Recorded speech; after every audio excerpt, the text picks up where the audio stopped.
Queridos e queridas companheiras e companheiros, delegados do Congresso do PT. Querida companheira Gleice Hoffmann, presidente do Partido dos Trabalhadores, queridos convidados, representantes de países e partidos estrangeiros presentes nesse Congresso, queridos companheiros e companheiras que vieram prestigiar esse evento do Partido dos Trabalhadores, queridos companheiros dos partidos aliados, queridos companheiros do PCO, a quem eu devo muito trabalho, queridos e queridas companheiras. Hoje, na verdade, eu não deveria fazer um discurso, porque hoje é um dia de agradecimento. Eu não sei em que lugar do mundo alguém teve tanta gente durante 580 dias gritando bom dia Lula, boa tarde Lula e boa tarde. Eu nunca consegui imaginar o ato heróico e solidário daquelas mulheres e daqueles homens que na vigília em Curitiba eram incansáveis, com chuva, com sol, com calor, com frio, às vezes até enfrentando a ignorância de alguns coxinhas e às vezes enfrentando até a ignorância de alguns delegados que achavam que o som deles atrapalhava a tranquilidade deles. Eu nunca consegui imaginar que no mundo inteiro os partidos aliados do nosso partido eu recebesse tanto elogio. Eu acho que as pessoas são melhores porque não acredito que eu merecesse tudo o que foi feito. Eu quero começar com alguns agradecimentos especiais à direção do meu partido, à direção dos partidos aliados, aos estudantes, mas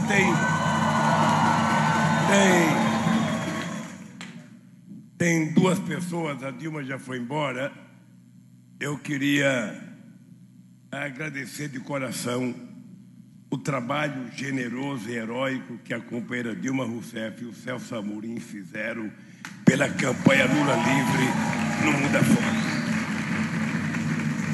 Solidariedade não é uma coisa que a gente cobra, é uma coisa que a gente pede. Ela acontece na medida em que as pessoas se identificam com a vítima das arbitrariedades. Eu quero agradecer a todos que participaram do Comitê Lula Livre, ao Paulo Tedlia, ao Guilherme, eu não tenho o nome de todo mundo. Eu quero agradecer ao companheiro Haddad e o carinho, as visitas, aos advogados que foram visitar. Está aqui o Grijaldi, o Vadidamos, que não está aqui, mas esteve comigo o tempo inteiro, aos advogados da minha defesa, que eu acho que foram verdadeiros heróis e nunca tomaram uma decisão política. Eu sei que às vezes as pessoas ficavam chateadas. Tinha companheiro que falava assim para mim: Lula, você não pode recusar ir para casa, você não pode recusar ir para casa, você tem que ir para casa. Se eles te soltarem, você tem que ir. Pode ser com tornozeleira, pode ser. E eu dizia: a minha canela não é canela de pombo e nela não cabe tornozeleira. Eu só quero sair com a minha inocência.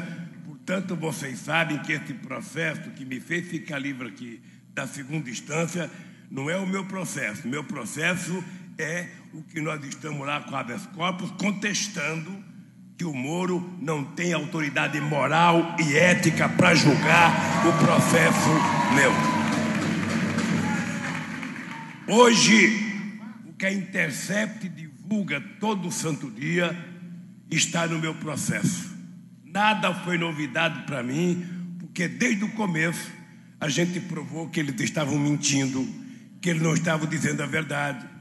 E na primeira audiência que eu tive com o juiz, eu disse: o senhor está condenado a me condenar, porque a mentira chegou a tal ponto que vocês não têm como voltar atrás e a Globo não tem como se desfazer do herói dela, que é o Moro e que é o Dallagnol. Ela não tem como se desfazer, porque ela teria que reconhecer que mentiu durante todo o processo de acusação que fizeram a mim. E eu ainda continuo desafiando todos eles a mostrarem um ato ilícito meu em toda a minha vida política desse país.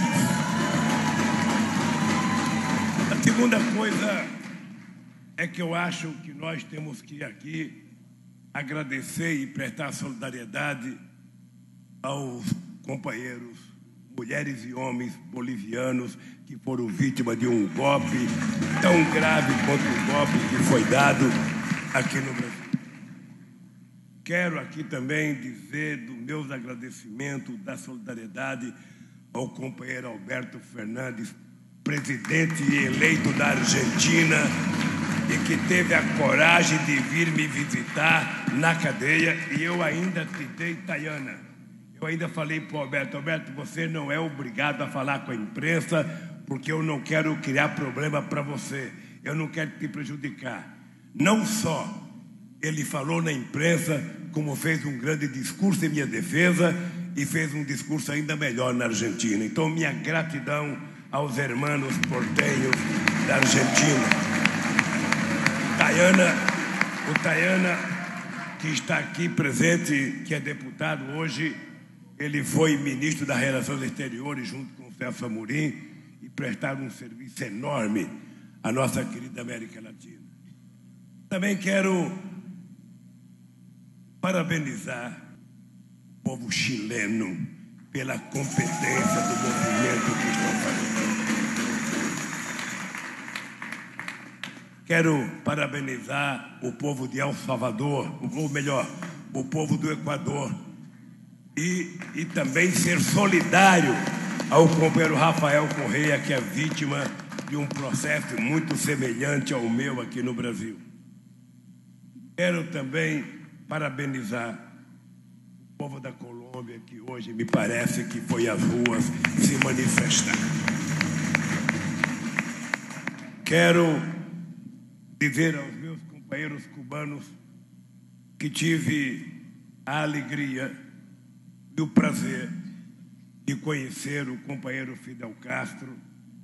Poucas vezes um homem foi tão leal comigo pessoalmente e com o PT na relação política como foi o companheiro Fidel Castro. Então, eu quero que os cubanos transmitam ao presidente de Cuba, ao Raul e ao companheiro familiar do Fidel os meus agradecimentos e obrigado por 2.061.595 assinaturas que vocês trouxeram. Muito obrigado. Quero agradecer os meus filhos que suportaram a minha ausência, eu acho que até não muito triste, durante 580 dias. Eu quero dizer que não é uma tarefa fácil. Quero agradecer, enfim, a todos os homens e a todas as mulheres que lembraram que a gente pode construir um país melhor. Quero aqui parabenizar a chamada imprensa alternativa.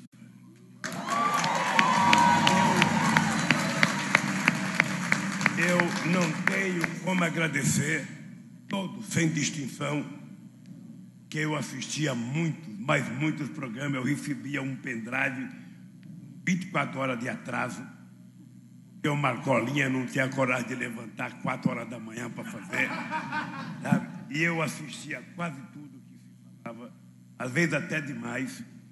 E eu acho que se não fosse a coragem, se não fosse o companheirismo de todos, eu, sinceramente, quem sabe não teria resistido.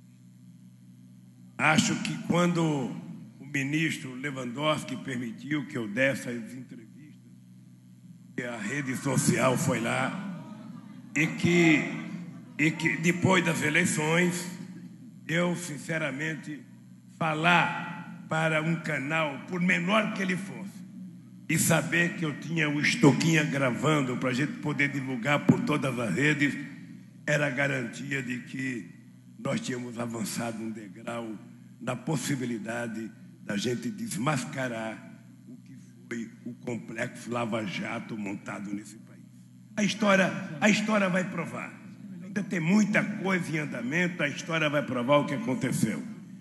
Quero agradecer a Janjinha, que está aqui do meu lado, essa companheira que aceitou e se propôs lavar todas as minhas roupas durante 580 dias e a mandar comida quentinha para mim todo dia, uma sopa ou uma salada. O Lulinha sobreviver aqui. Eu sinceramente acho que nada vencerá o amor, sabe, nesse país, e eu acho que a gente aprende a gostar e amar das pessoas num conjunto de coisas que nós fazemos. E hoje eu posso dizer para vocês, eu sou eternamente grato a vocês, porque eu aprendi a amar cada companheiro militante, às vezes anônimo, que em algum momento desse país, sem me conhecer, gritou Lula livre, foi provocado, resistiu, e agora nós estamos perto de vencer essa batalha. Muito obrigado, meus companheiros. Eu não sei se eu esqueci alguém para agradecer a nossa bancada. Pimenta, você que foi líder da bancada de deputado, eu queria agradecer ao companheiro Pimenta e à bancada de deputados do PT pela coragem, pelo carinho que tiveram na minha defesa. Quero agradecer ao companheiro Humberto Costa pela liderança do Senado. Quero agradecer ao companheiro Lindenberg, que está ali, que quando senador, ele me defendeu como nunca. Sinceramente, eu quero agradecer até aqueles que foram responsáveis pela minha prisão. Em 1979, Olívio Dutra estava liderando uma greve dos bancários em Porto Alegre, no Rio Grande do Sul. E um belo dia o Olívio Dutra foi preso. E quando eles prenderam o Olívio Dutra, eu falei, esses caras são ignorantes. Prenderam o Olívio Dutra pensando que a greve ia acabar, e depois da prisão a greve ganhou fôlego e durou muito tempo. Em 1980, depois de 17 dias de greve, eles prenderam eu e muitos diretores do meu sindicato, imaginando que a greve ia acabar. A greve durou mais 41 dias, nós perdemos tudo, não ganhamos nada, mas a partir da greve nós construímos o PT, nós construímos a CUT e nós construímos muitas das coisas desse país. Eu dizia quando eu me apresentei na Polícia Federal, e vou repetir aqui uma coisa que eu disse em todas as entrevistas, eu poderia não ter sido preso. Eu tive vários companheiros me orientando para que eu pudesse ir para algum país. Amigo, eu tinha gente que pedia para eu ir a algumas embaixadas. Tomei a decisão federal, porque eu não queria que tivesse nenhuma manchete de jornal dizendo que o Lula era fugitivo. Como eu tinha clareza da minha inocência, eu tomei a decisão de pertinho do Moro, de pertinho do Dallagnol, porque como eu acredito em Deus e como eu acredito na justiça desse país, nós vamos derrotar essa farsa que foi montada para tirar o PT do governo. Estou convencido disso. É apenas uma questão de paciência. Eu dizia, vocês não estão prendendo um homem, vocês estão prendendo uma ideia. Uma ideia que esse povo já aprendeu a gostar. O povo gosta de liberdade, o povo gosta de comer bem, o povo gosta de trabalhar, o povo gosta de ganhar um salário razoável, o povo quer tomar uma cervejinha. Vocês estão prendendo um cara que, por conta do povo, possibilitou que o povo tivesse um degrauzinho de conquista social. E o que eles fizeram? Me prenderam, e hoje eu me sinto muito mais forte do que quando eu me entreguei à Polícia Federal. E quando eu digo para vocês que eu tenho 74 anos de experiência, 30 de energia e 20 de tesão, pode acreditar. Pode acreditar que eu estou com mais disposição de lutar neste país do que eu já tive em qualquer outro momento. Pode acreditar que vocês vão me ver rodando por esse país, não apenas infernizando a vida deles, mas enaltecendo a possibilidade de que o povo brasileiro não pode continuar passando o que está passando. Então, companheiros e companheiras, eu que tinha preparado uma coisa para falar para vocês, eu ando muito chorão e eu fico emocionado com facilidade. Eu já falei para vocês que a gente vai ficando velho e vai ficando mais emocional. Não velho, mas experiente, vai ficando mais emocional. Eu queria dizer umas coisas para vocês, inclusive para os meus companheiros do PT, para os meus companheiros do PT e para algumas coisas que eu li nos jornais quando eu estava preso, porque é impressionante, eu estava preso, eu não falava com a imprensa, mas toda hora eu ia dizer, não sei quem disse, sabe, uma fonte anônima disse, falou, eu não falava, então eu não sei como é que saía. Então eu resolvi falar algumas coisas aqui, resolvi fazer por escrito para ver se a gente consegue publicar isso em algum lugar, porque às vezes a gente fala de improviso, a fala não é gravada, a gente não sabe o que fazer depois com o discurso. Quando o Fidel falava, não, tinha bastante gente escrevendo o que ele falava para publicar. Mas eu, às vezes, nem meu assessor escreve, o Marcolinha não está nem com caneta na mão e nem com papel. Então, quando eu terminar de falar, eu pergunto, Marcolinha, você lembra do que eu falei? Ele fala, não. Então, eu vou ter que ler para você poder saber que da próxima vez traga uma caneta e um papelzinho na mão. Esperei muito tempo para poder falar livremente ao povo brasileiro. Esse dia finalmente chegou. E minha primeira palavra, como eu acabei de falar agora, tem que ser de agradecimento. Eu, se ganhasse 50 bilhões, se o Dallagnol me desse todo o dinheiro que ele ganhou para construir a Lava Jato, se ele me desse todo o dinheiro que eles permitiram que os americanos ganhassem com os prejuízos da Lava Jato, com os prejuízos da Petrobras, eu ainda assim não poderia pagar a dívida que eu tenho com vocês. Porque solidariedade não tem valor monetário. Tem valor de paixão, de agradecimento, de amor, de reconhecimento. E vocês, para mim, são muito mais do que isso. Durante 580 dias, isolado da minha família, de amigos e companheiros, só podia receber 2 pessoas de quinta-feira. 2 pessoas de quinta-feira à tarde. Só podia receber os meus advogados, Caetano, que iam de manhã todo dia, durante 580 dias, tirando sábado e domingo. Esses 2 homens que eu não conhecia, eles foram todo santo dia me visitar. Todo santo dia me visitar. O Grijaldi foi, o Emílio foi muitas vezes como advogado, sempre na terça ou na segunda-feira. Eu quero aqui de coração reconhecer o trabalho dos advogados da minha defesa e quero falar em nome do companheiro Cristiane da Valesca, que foram verdadeiros heróis, atacados muitas vezes pela minha defesa, o companheiro Batoque e tantos outros que trabalharam para mim. E depois eu recebia na quinta-feira a minha família. Recebia Meus filhos, às vezes, iam 5, às vezes um podia ir, às vezes ia 2, às vezes ia 1, e começou a dividir. Às vezes eu recebia almoçava comigo, depois proibiram de almoçar. Depois de mais de um ano que eu estava preso, depois de muita discussão, permitiram que a Janja pudesse entrar para me visitar na hora do almoço.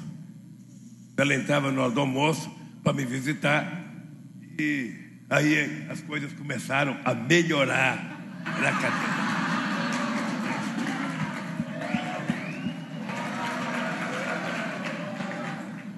Bem, eu durante esse isolamento da minha família, dos amigos e sobretudo de vocês, mesmo tendo o direito constitucional de recorrer em liberdade contra a sentença injusta e fraudulenta de um juiz parcial, um direito que não foi dado para mim. Esse direito que foi dado é para todas as pessoas que foram condenadas injustamente e presas injustamente. Com as armas da lei e da verdade, vou continuar lutando para que os tribunais reconheçam agora que fui condenado por quem sequer poderia ter me julgado. Um ex-juiz que atuou fora da lei, grampeou advogados, mentiu ao país, mentiu aos tribunais, antes de desnudar seus objetivos políticos.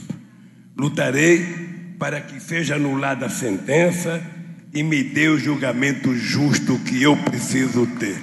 Eu não quero nenhum favor da justiça, não quero nenhum privilégio da justiça. A única coisa que eu quero é que eles analisem o meu processo e digam ao povo brasileiro qual o crime que eu cometi. E se eu cometi um crime, eu mereço ser punido como todos que cometem crime nesse país. Mas se eu for inocente, tenho a coragem de dizer que o Lula é inocente. Tenho a coragem de dizer que o Lula é inocente. Aos 74 anos de idade, não tenho mais no coração lugar para ódio e rancor. Mas quem nesse país já sofreu a humilhação de uma acusação falsa, por causa de sua cor, de sua pele, ou por sua origem social e humilde, conhece o peso do preconceito e é capaz de sentir o quanto fui ferido na minha dignidade. Isso não se apaga. Todas as noites eu ia dormir, ficava imaginando por que eu estava lá dentro. Eu ficava imaginando por que não tivera coragem de derrotar o Lula no processo eleitoral. Porque poderiam me derrotar e ele sabe que quando eu perco eleições, eu vou para casa lamber minhas feridas. Eu perdi 3 eleições e nunca fiz nada, apenas me preparei para a próxima. Eles poderiam ter me derrotado, inventaram a mais danosa mentira, primeiro para tirar a Dilma, segundo para me prender, para que eles pudessem concorrer às eleições livremente. Essas coisas você já sabe. Nada, nem ninguém vai devolver um pedaço arrancado da minha existência. Mas quero dizer que Deus escreve certo por linhas tortas. Eu li como jamais tinha lido na minha vida. Eu aprendi, quero crer, como jamais tinha aprendido. Eu aprendi até a meditar. Eu aprendi até a meditar porque eu queria não permitir que entrasse dentro do meu corpo rancor, nem mágoa e nem ódio, porque quem tem mágoa e ódio não vive bem. E eu, cada vez que tinha uma coisa que me machucava, seja a comida, seja não poder ir tomar banho de sol, porque ali em Curitiba não faz tanto sol, sabe o que me salvava? Eu dizia para os advogados meus: olha, eu quero que vocês digam aí fora que eu estou aqui. Quando a comida não é boa, eu lembro que o povo brasileiro tem muita gente que não consegue comer o que eu estou comendo. A minha cama é pequena, mas tem muita gente que não tem a cama que eu tenho para dormir.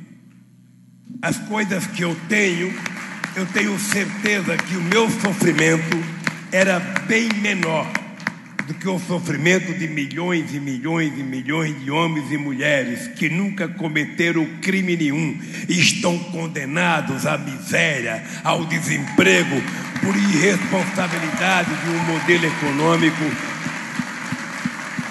que exclui a maioria do povo brasileiro.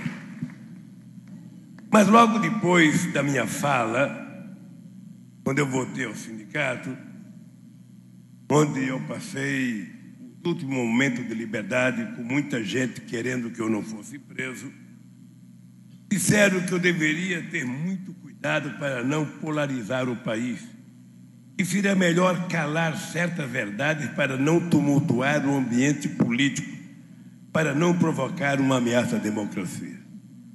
Vocês acreditam que eu recebi conselhos para que eu tomasse cuidado e não polarizar para não criar problema. Eu queria aproveitar essa festa do PT para dizer umas verdades que eu preciso dizer.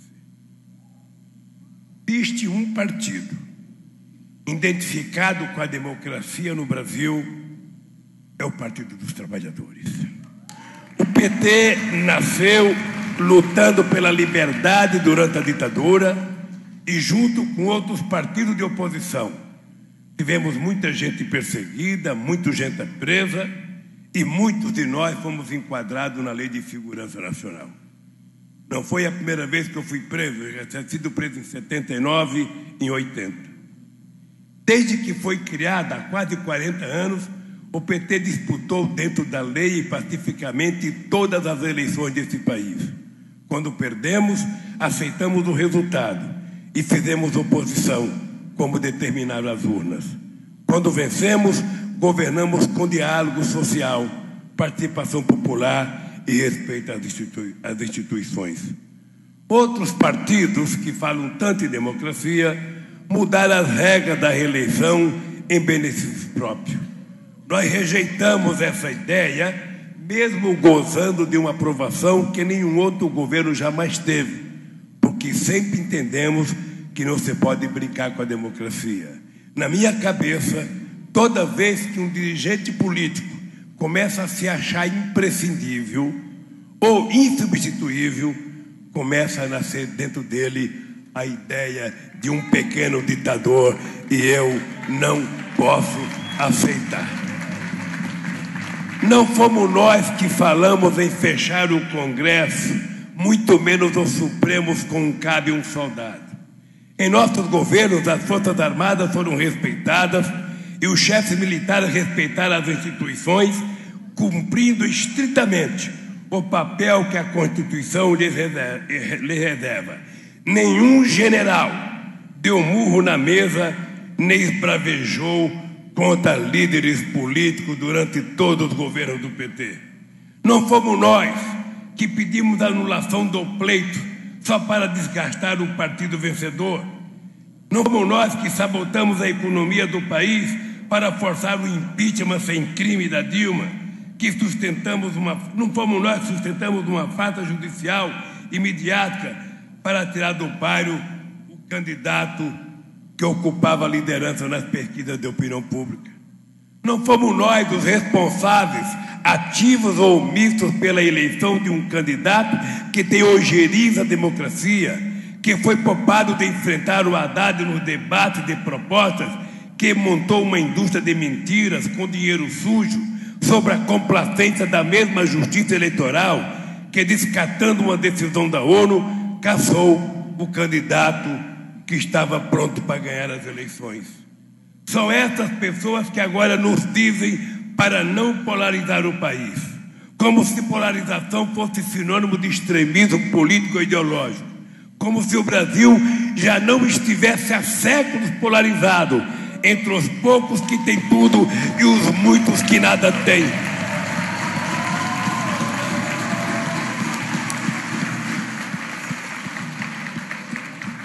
Como se fosse possível se opor a um governo de destruição do país, dos direitos da liberdade e até da civilização. Aos que criticam o tema polarização, temos que ter a coragem de dizer: nós somos sim o oposto de Bolsonaro. Não dá para ficar em cima do muro ou no meio do caminho. Somos e seremos oposição a esse governo de extrema-direita que gera desemprego e exige ainda que os desempregados paguem a conta. Somos e seremos oposição a um governo que rasga direito dos trabalhadores e reduz o valor real do salário mínimo, que aumenta a extrema pobreza e traz de volta o flagelo da fome, que destrói o meio ambiente, que ataca mulheres, negros, indígenas e a população LGBT, ataca o qualquer um que se opõe ou que ouse discordar do que ele pensa. Somos sim radicais na defesa da soberania nacional, das universidades públicas e gratuitas, do Sistema Único de Saúde público, gratuito e universal. Nós não somos meia oposição, somos oposição e meia aos inimigos da educação, da cultura, da ciência, da tecnologia. Nós não aceitamos mais censura, tortura e perseguição a adversários políticos. Andam negando essa verdade científica, mas a Terra é redonda e nós estamos sim em polos opostos. Enquanto eles semeiam o ódio, nós vamos mostrar a eles que o amor é capaz de fazer esse país ser muito melhor, como nós já provamos uma vez. Queridos companheiros e companheiras, eu só queria que vocês tivessem paciência, porque não é possível que depois de 580 dias de saudade vocês não tivessem paciência de me ouvir aqui. Companheiras e companheiros, já foi dito que o PT nasceu para mudar o Brasil, e mudou. Que trazemos na origem o compromisso com os trabalhadores, com os mais pobres, com os que carregaram ao longo de séculos o peso da expulsão e da desigualdade.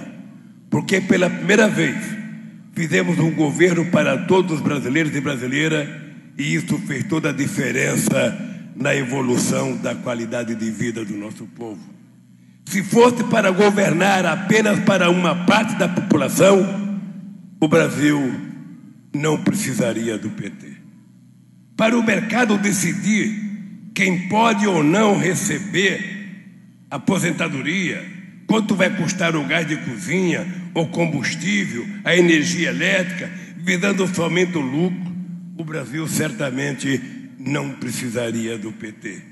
Se fosse para entregar ao estrangeiro as riquezas naturais, o petróleo, as águas, as empresas que o povo brasileiro construiu, certamente o Brasil não precisaria do PT.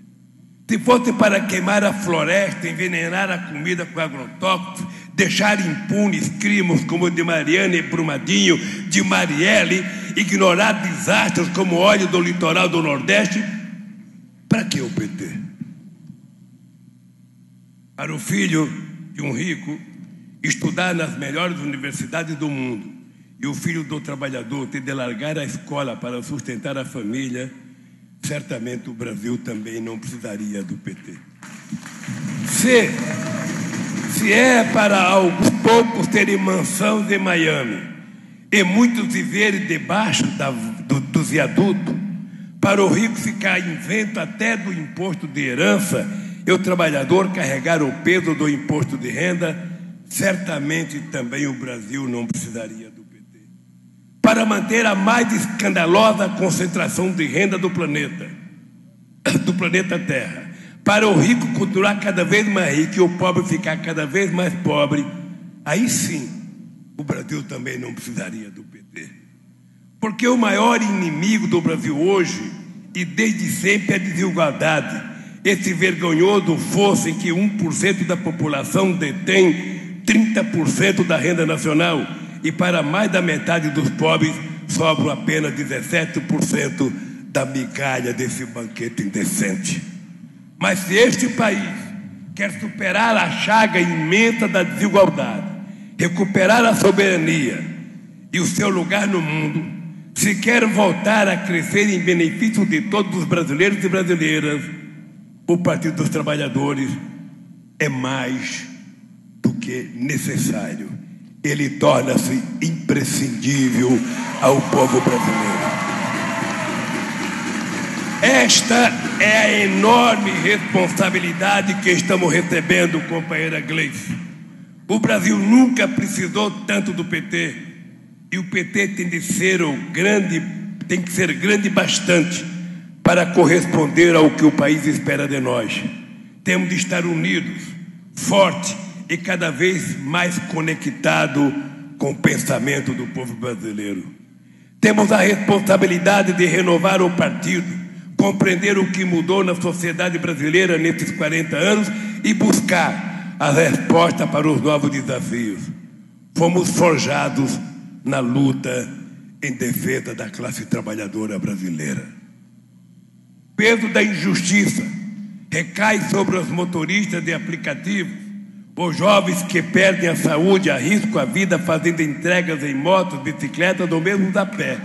Os que não têm a quem recorrer por seus direitos, porque a única relação de trabalho que conhece não é a carteira profissional, mas um telefone celular que ele precisa recarregar desesperadamente todo santo dia. Este é o lugar que resta aos deserdados de um modelo neoliberal excludente, cada vez mais desumano. Um mundo em que o mercado é Deus, em que a solidariedade deve ser um valor universal, substituída por uma competição individualista e feroz. É com esse mundo novo que o PT precisa dialogar. Sem abrir mão de nossos compromissos históricos, mantendo os pés firmes no presente e mirando sempre o futuro. Se as formas de exploração mudaram, a injustiça e a desigualdade permanecem e são cada vez mais cruéis. Temos de estar organizados, mais fortes, conscientes e mais decididos do que nunca a construir um país mais generoso, solidário e mais justo. É por isso que o Brasil, nesse momento histórico, precisa tanto do PT. Companheiras e companheiros, salvar o país da destruição e do caos social que este governo está produzindo não é tarefa para um único partido. Fomos eleitos e governamos em aliança com outras forças do campo popular e democrático. Por mais que tentem nos isolar, estamos juntos na oposição com partidos da centro-esquerda, de esquerda, e estamos com os movimentos sociais, as centrais sindicais e importante liderança da sociedade civil. Embora tantos tenham cometido erros antes e depois dos nossos governos, é somente do PT que exigem todo dia a autocrítica que fazemos todos os dias. Na verdade,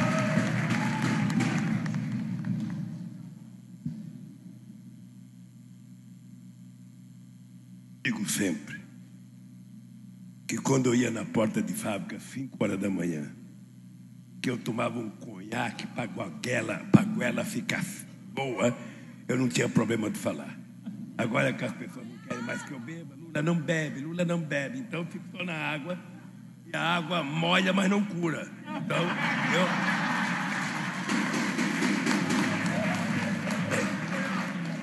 embora tantos tenham cometido erros antes e depois do nosso governo, é somente do PT que exige a autocrítica que fazemos todos os dias. Na verdade, querem de nós um humilhante ato de contrição, como se tivéssemos de pedir perdão por continuar existindo no coração do povo brasileiro. Apesar de tudo que fizeram para nos destruir, preciso dizer algumas verdades sobre isso. O maior erro que nós cometemos foi não ter feito mais e melhor do que fizemos, de uma forma tão contundente que jamais fosse possível esse país voltar a ser governado contra o povo, contra os interesses nacionais, contra a liberdade e a democracia como está sendo agora. Deveríamos ter feito mais universidade do que fizemos, mais escolas técnicas, mais reforma agrária, mais luz para todos, mais Minha Casa Minha Vida, mais Bolsa Família, mais investimento público. Teríamos de ter conversado muito mais com o povo e com os trabalhadores, conversado mais com os jovens, que não viveram o tempo em que o Brasil era governado para poucos e não para todos. Também tínhamos de ter trabalhado muito para democratizar o acesso à informação e aos meios de comunicação, apoiado mais as rádios comunitárias, fortalecido mais a televisão pública, a imprensa regional, o jornalismo independente e a nossa tão querida e poderosa internet. Antes que a Rede Globo me acuse outra vez pelo que não disse e não fiz, não ouse me comparar ao presidente que eles escolheram. Jamais ameacei e jamais ameaçaria caçar arbitrariamente uma concessão de TV, mesmo sendo atacado sem direito de resposta e censurado como eu sou pelo jornalismo da Globo. Eu sempre disse que jamais teria chegado onde cheguei se não tivesse lutado pela liberdade de imprensa.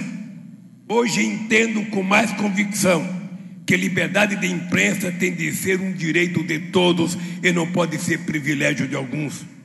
Não pode um grupo familiar decidir sozinho o que é notícia e o que não é, com base unicamente em seus interesses políticos e econômicos. Entendo que democratizar a comunicação não é fechar uma TV, mas é abrir muitas outras TVs nesse país, é fazer a regulação constitucional que está parada há 31 anos à espera de um momento de coragem do Congresso Nacional, é fazer cumprir a lei do direito de resposta e é principalmente abrir mais escolas, mais universidade e levar mais conhecimento, informação e consciência para as pessoas se libertarem do monopólio da comunicação no nosso país. Enfim, penso que teríamos de ter lutado com mais vontade e organização, fortalecida ainda mais a democracia, para jamais permitir que o Brasil voltasse a ter um governo de destruição e de exclusão social, como voltou a ter desde o golpe contra a companheira Dilma em 2016. A autocrítica que o Brasil espera é a de todos que apoiaram nos últimos 3 anos a implantação do projeto neoliberal que não deu certo em lugar nenhum do mundo e que vai destruir a previdência pública e que, ao invés de gerar os empregos que o povo precisa, está implantando novas formas de exploração da sociedade brasileira. A autocrítica que a democracia e o Estado de Direito esperam é daqueles que na mídia, no Congresso, em setores do Judiciário e do Ministério Público, promoveram, em nome da ética, a maior farsa judicial que este país já assistiu. O mundo hoje sabe que, ao contrário de combater a impunidade e a corrupção, a Lava Jato corrompeu o processo eleitoral e uma parte do sistema judicial brasileiro deixou impunes dezenas de criminosos confessos que Sérgio Moro perdoou e que continuam ricos, vivendo apenas como castigo com uma tornozeleira no pé. Como pode dizer que combater a impunidade se soltaram pelo menos 130 dos 159 réus que eles mesmos haviam condenado? Negociaram todo tipo de benefício com criminosos confessos, vender até o perdão da pena que a lei não prevê, em troca de qualquer palavra que servisse apenas para dizer o nome Lula para me prejudicar. Que ética é essa que condena 2 milhões de trabalhadores ao desemprego? Não tem moral, não tem autoridade para discutir ética quem deu cobertura a Rodrigo Janot e a Dallagnol quando eles entregaram a Petrobras aos tribunais dos Estados Unidos, um crime de lesa pátria que custou quase 5 bilhões de dólares ao povo brasileiro. Temos muito o que falar sobre ética, sobre combate à corrupção e impunidade. Mas, acima de tudo, temos que falar a verdade. Meus amigos e minhas amigas, alguns professores de Deus defendem um modelo suicida de austeridade fiscal e redução do Estado, que não deu certo em lugar nenhum do mundo. Tiveram o apoio da mídia e das instituições para culpar os governos do PT por tudo de ruim que havia no Brasil. Mentiram que, tirando o PT do governo, tudo iria se resolver por obra do mercado e do ajuste fiscal. E os problemas só se agravaram ainda mais. Os indicadores econômicos do Brasil pioraram. A balança comercial em queda, a economia paralisada, setores da indústria destruídos, o investimento público e privado inexistente, roubo fiscal aumentando, irresponsavelmente por razões políticas. O custo de vida dos pobres aumentou e as pessoas voltaram a cozinhar com lenha porque não pode comprar um botijão de gás. É preciso dizer umas verdades sobre isso também. A primeira delas, presta atenção, a primeira delas é que o Brasil só não quebrou ainda por causa da herança dos governos do PT.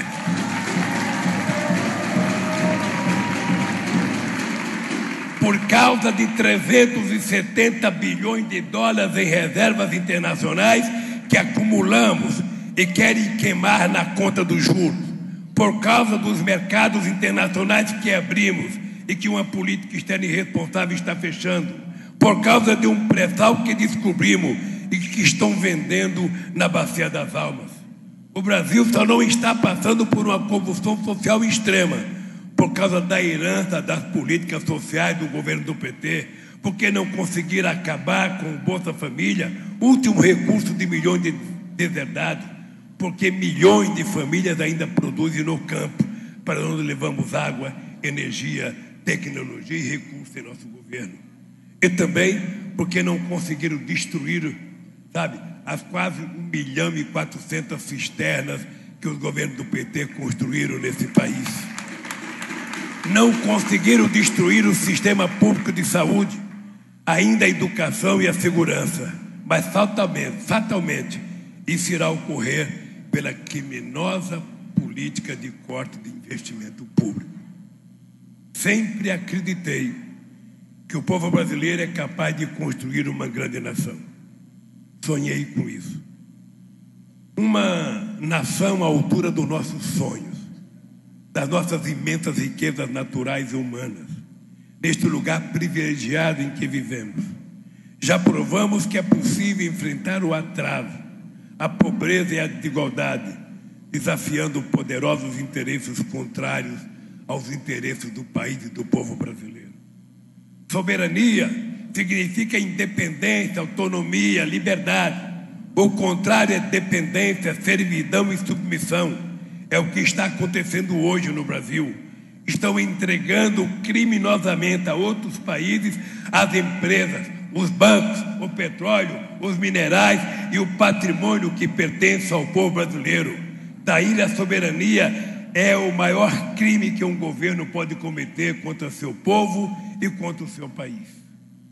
A Petrobras está sendo vendida em fatias para suas concorrentes estrangeiras. Já entregaram 2 gasodutos estratégicos, a distribuidora, e agora querem as refinarias para reduzi-la a mera produtora de petróleo bruto. É o contrário do que fazem as grandes petroleiras do mundo, que lucram do poço ao posto e até o que restar já planejam vender criminosamente. Fiquem alertas o que estão se aproveitando dessa farra de entreguismo e privatização predatória, porque não vai durar para sempre. O povo brasileiro há de encontrar os meios de recuperar aquilo que lhe pertence e saberá cobrar os crimes dos que estão traindo, entregando e destruindo o nosso país.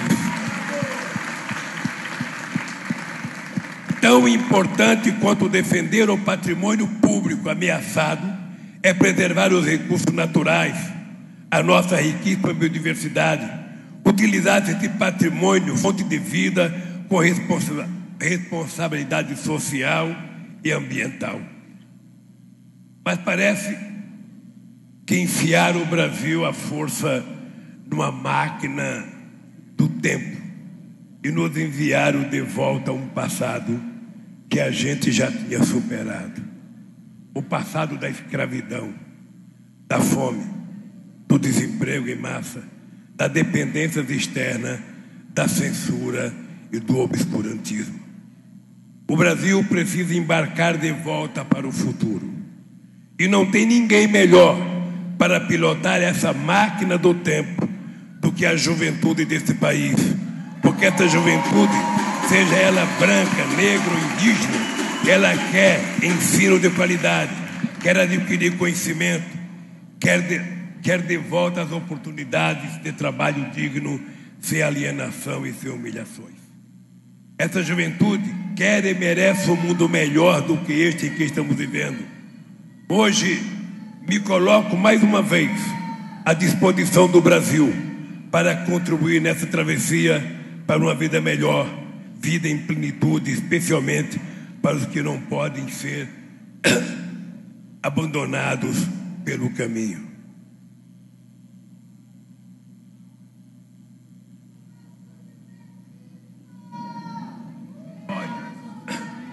Sem ódio, sem rancor, que nada constrói, mas consciente de que o povo brasileiro quer retomar a construção de seu destino, de que temos de fazer juntos um Brasil soberano, democrático, justo para todos.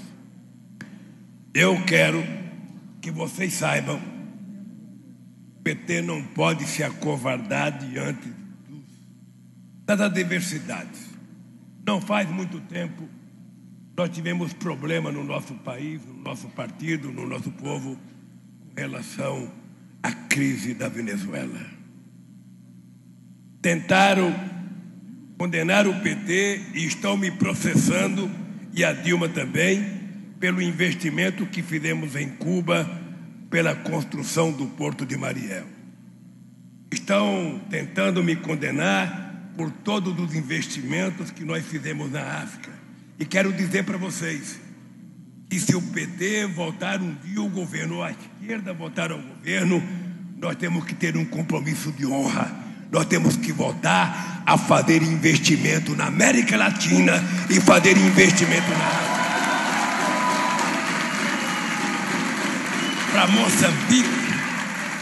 Para Moçambique, nós levamos uma universidade à distância. Nós financiamos a fábrica de remédios antirretrovirais. Nós levamos a Embrapa para Gana na perspectiva de fazer com que toda a savana africana pudesse produzir com a mesma qualidade que produz o Cerrado brasileiro. Depois que nós saímos do governo, disseram, não, só vamos mandar tecnologia se eles pagarem. E nós temos dívida com a África, que se a gente mandar tudo que a gente sabe, a gente não paga a dívida histórica que nós temos com o povo africano.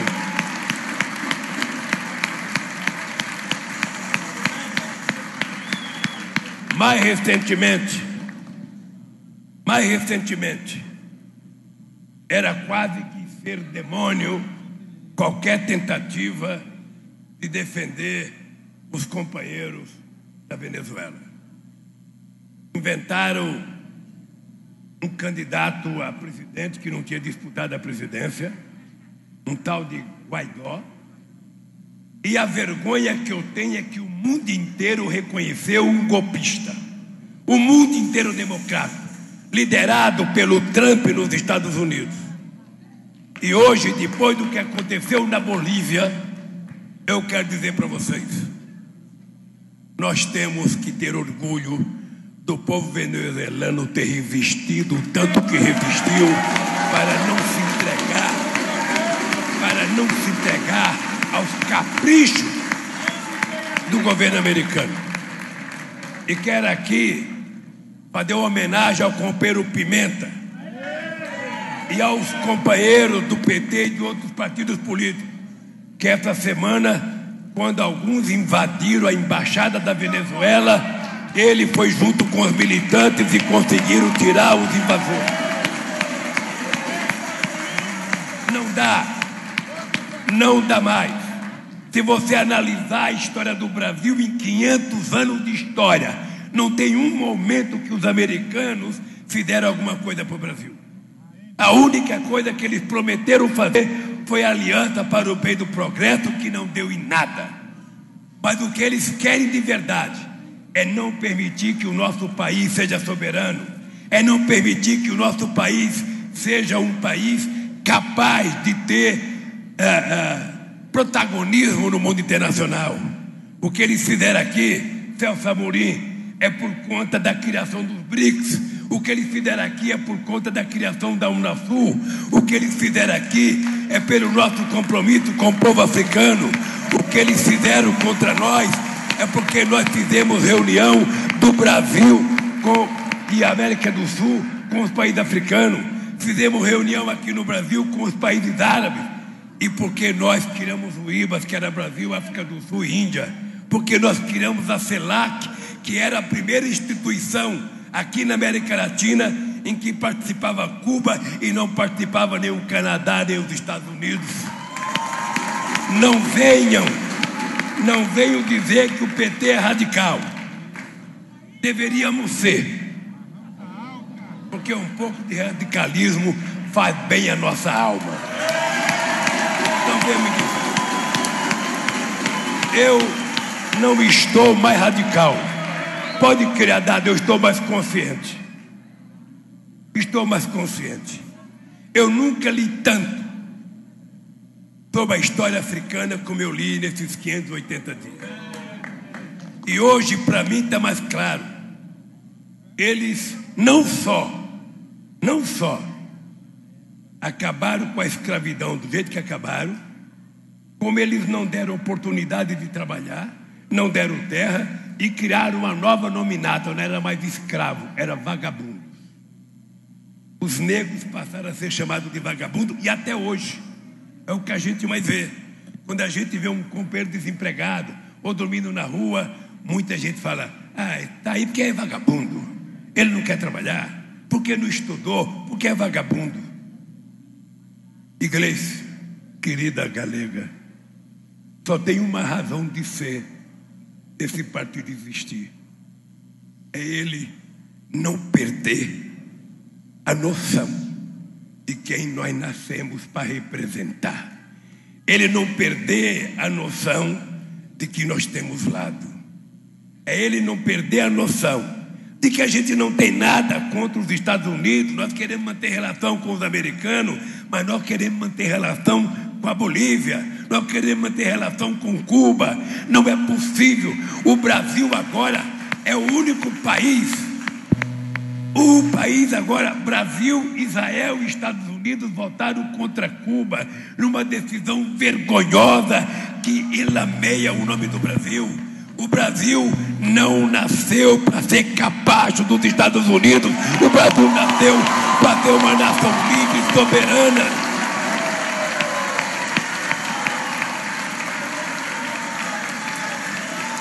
O Celso Amorim estava comigo quando eu fui aos Estados Unidos e o Bush falava da guerra do Iraque. Você tem que ver, o Humberto Bush estava da cor da camisa da Gleice. E ele falava: é preciso derrotar o Iraque, é preciso derrotar o terrorismo, porque eles têm armas químicas. Eu falava: Bush, não tem. O Bustam era o embaixador brasileiro, era responsável da agência de armas químicas, e ele disse: não tem armas químicas no Iraque. E ele temou que tinha. Aí me convidou: Lula, você tem que entrar na guerra conosco. Eu falei: Bush, eu vou lhe dizer uma coisa, eu não conheço o Iraque, não sou amigo do Saddam Hussein, fica a 14 mil quilômetros do Brasil, eu tenho um inimigo lá dentro do Brasil, que essa guerra eu quero vencer, é vencer a fome no meu país. Eu quero que as pessoas possam comer 3 vezes ao dia. Então, gente, eu quero que vocês saibam, eu já disse muitas vezes isso, companheira Gleice, Eu não sei quanto tempo eu tenho pela frente. Aliás, ninguém sabe. Mas eu estou determinado e estou discutindo com o do além que eu quero viver até 120 anos. Mas não importa quanto tempo eu tenho. Hoje nós perdemos um companheiro histórico, né? O companheiro Henry Soube Rabino, muito importante aqui na luta pela democracia no nosso país. Amigo de Dom Paulo Evaristo Arnes. E eu fico pensando do que vale a pena a gente viver se a gente não colocar a cabeça no travesseiro todo dia e não ter a consciência tranquila de que a gente fez alguma coisa de bom para alguém. E aí, eu vi aí, que eu vi teu pai. Eu queria agradecer, dentre os advogados que me ajudaram, um cara chamado Xixa, eu não sei se ele veio, mas eu vi ele aqui. É o cara que prestou uma solidariedade impagável, Xixa. De coração, você não existe, meu querido, porque de casa a comida, de carro a carinho, ele deu para o pessoal meu que ficou em Curitiba todos esses dias. E eu também não tinha muita amizade com o X. X, ó, amor à distância. Então eu fico pensando, gente, eu já tenho muita experiência de vida. Eu sei que nós fizemos muito por esse país, mas ainda não fizemos tudo. Tem uma parcela da sociedade que não irá a lugar nenhum se a gente não estender a mão. Nós precisamos estender a mão. Nós não podemos permitir que esse país ainda consiga perseguir as pessoas por causa da cor. Nós não podemos permitir que esse país continue perseguindo as pessoas por causa das opções sexuais das pessoas. Nós não podemos que as pessoas continuem a perseguir esse país porque as pessoas são pobres. A única coisa que é elementar é a igualdade de oportunidade. Nós não queremos tirar o lugar de nenhum rico de lugar nenhum. Nós queremos dar a oportunidade do pobre competir com o filho do rico, os bancos das universidades nesse país. Nós queremos que o negro tenha o direito de disputar com os brancos da universidade, que as mulheres negras ganhem igual às brancas, que mulheres brancas e negras ganhem igual ao homem, fazendo a mesma função. Isso não é ser radical. Isso não é ser polarizador. E eu quero que você saiba que eu sou o maior polarizador desse país. Eu quero polarizar. Porque o dia que a gente não polarizar, nós saímos do jogo. Polariza quem disputa. Polariza quem vai para o segundo turno, quem ganha eleição. Se a gente ficar de fora, não vamos a lugar nenhum.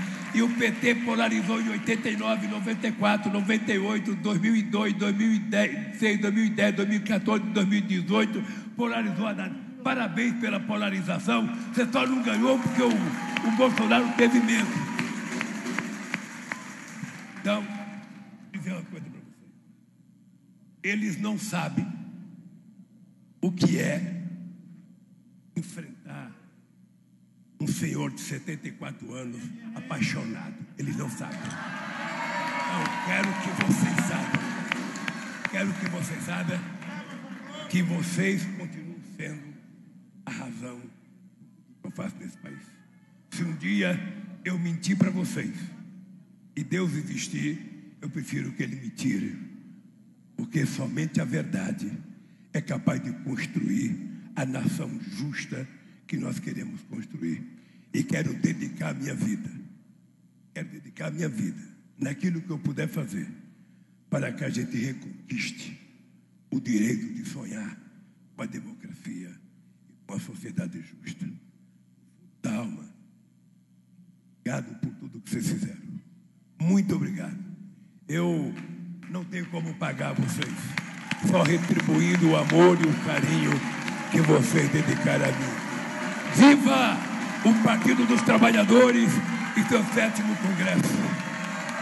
E espero, Gleice, que as decisões aqui sejam decisões sábias para que o povo continue acreditando no nosso partido. Um abraço, companheiros e companheiras, e até amanhã, se Deus quiser.